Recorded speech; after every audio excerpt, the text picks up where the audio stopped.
রামকে আমি কেন ভগবান বলে মানি জানেন? শুধুমাত্র সবাই মানে বলে তাই নয়, ওনার অ্যাটিটিউডই আলাদা লেভেলের ছিল। আগের দিনকে রাজা হওয়ার কথা, মানে পুরো প্রস্তুতি শুরু, একেবারে পুরো অযোধ্যা মেতে উঠেছে, রাম রাজা হবে, রাজা হবে, রাজা হবে। কইকেয়ী ষড়যন্ত্র করলো রামকে বনে পাঠানোর জন্য। পিতা দশরথ এসে রামকে বলল তোমাকে বনে যেতে হবে। বলছে কতদিনের জন্য? বলে 14 বছরের জন্য। মাত্র 14 বছর? মানে এই হচ্ছে রিয়াকশনস। আমরা শুনলে ঘনি হয়ে গেল 14 বছরের জন্য আমি বনবাসে যাবো তোর একটা ভুল সিদ্ধান্তের জন্য, আমরা হলে এই কথাটাই বলতাম। বাট ভগবান রামচন্দ্র মাত্র 14 বছর, যেন 14 বছরটা কোনো ব্যাপারই নয়। এটা একটা ইউনিক রেসপন্স যে কোনো নেগেটিভ সিচুয়েশনে, তাও আবার আগের দিনকে রাজা হওয়ার কথা, পরের দিনকে ভিখিরির পথ অ্যাপ্লাই করলো। এর থেকে মানে বড় উদাহরণ আর কি হতে পারে? কোনো ভগবানের এর থেকে বড় উদাহরণ হয়? ইভেন যখন লঙ্কা জিতলো, লঙ্কা ছেড়ে দিল, সোনার লঙ্কা, পুরো স্বর্ণের লঙ্কা, সেই লঙ্কা ছেড়ে দিল। কি করলো? বিভীষণকে রাজা করে বসিয়ে নিজে অযোধ্যায় ফিরে গেল।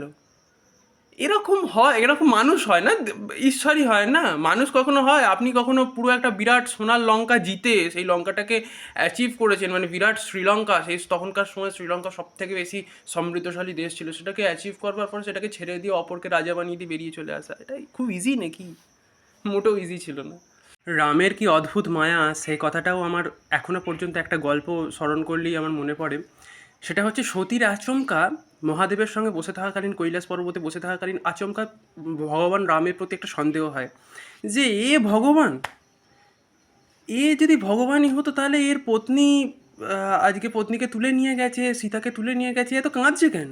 ভগবান হলে তো এক তুড়িতে তাকে বাঁচিয়ে নিয়ে চলে আসতো, তাহলে এত কাঁদছে কেন? তো মাতা সতী কী করেছিল? সীতা সেজে রামকে পরীক্ষা করতে গিয়েছিলেন। রাম অনায়াসে ধরে ফেলেন। রাম অনায়াসে ধরে বললেন, মা, আমি বুঝতে পেরেছি আপনি মাতা সতী, আপনি সীতা নন। তখন তার আচমকা বিবেক ফেরে যে না, ইনি পরমাত্মা, ইনি লীলা করছেন জগৎ সংসারে। তো রামকে যেহেতু সতী পরীক্ষা করতে চেয়েছিল, শিব এত ক্রোধিত হয়েছিল যে সতীর সঙ্গে কথা বলাই বন্ধ করে দিল। চোখ যখন খুলল শিবের, তখন সতীর অলরেডি মৃত্যু ঘটেছে। তো এ বিরাট পৌরাণিক স্টোরি, আর এই স্টোরির ভেতরে রিয়ালিটি ততটাই আছে যতটা সত্যি সত্যি ঘটনা। আর এখানে এটাকে মাইথোলজি বলা হয়, যদিও বা হিন্দুদের সব স্ক্রিপচারই শুধু মাইথোলজি হয়ে যায়, বাকি সব কিছু রিয়ালিটি হয়ে যায়। হিন্দুদেরই যে কোনো ধরনের স্টোরি, যে কোনো ধরনের স্ক্রিপচার সব কিছু মাইথোলজির ভেতরে পড়ে যায়।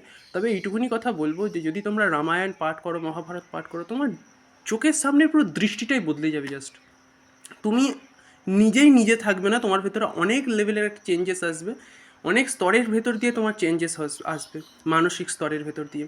তো এটা সব থেকে বেশি এসেন্সিয়াল যে একজন, অন্তত পক্ষে একজন সনাতনী হয়ে রামায়ণ, মহাভারত এবং অন্যান্য বৈদিক গ্রন্থগুলোকে পাঠ করা, যার ফলে কোথাও না কোথাও আমাদের ভেতরে সেই পরম জ্ঞানগুলো আসে, যার ফলে আমরা এই জগৎ সংসারে ভালোভাবে এক্সিস্ট করতে পারি, ভালোভাবে রেসপন্স দিতে পারি প্রত্যেকটা নেগেটিভ সিচুয়েশনের।